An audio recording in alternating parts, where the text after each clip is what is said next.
Le parc archéologique de Tierra Adentro est situé au sud-ouest de la Colombie, dans la cordillère centrale des Andes, dans la municipalité d'Anzo, département du Cauca, où quelques statues monumentales de forme humaine peuvent être vues, et aussi beaucoup de hypogéos qui datent du 6e à 10e siècle.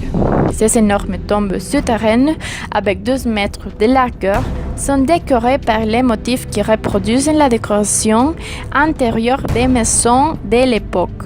Elles révèlent la complexité sociale et la richesse culturelle d'une société préhispanique aux Andes du Nord. Il est très important parce qu'il s'agit d'un réservoir de la culture précolombienne en état de conservation et les possibilités d'études de l'époque.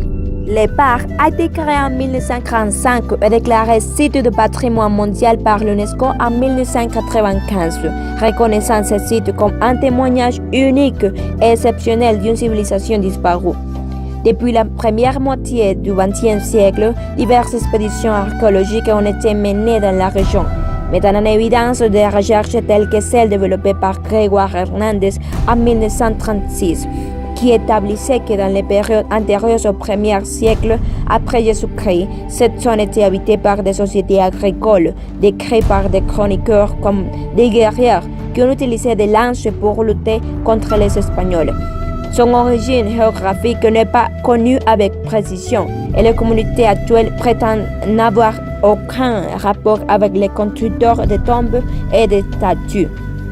Ce trésor caché dans les coques est l'un des merveilleux trésors du patrimoine anthropologique et historique inestimable.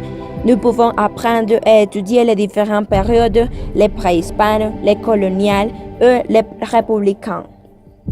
Le programme de conservation préventive et archéologique de Tierra Adentro développe des travaux constants afin de contrôler les différents facteurs qui peuvent entraîner une perte de valeur de divers objets archéologiques.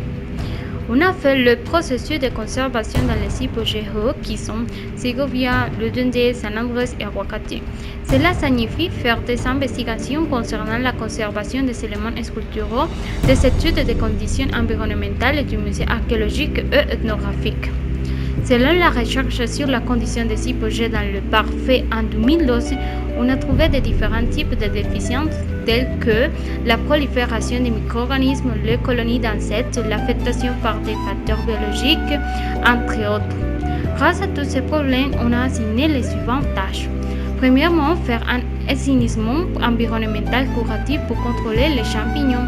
Deuxièmement, faire un nettoyage de la surface et finalement nettoyer les planchers à l'intérieur des chambres funéraires.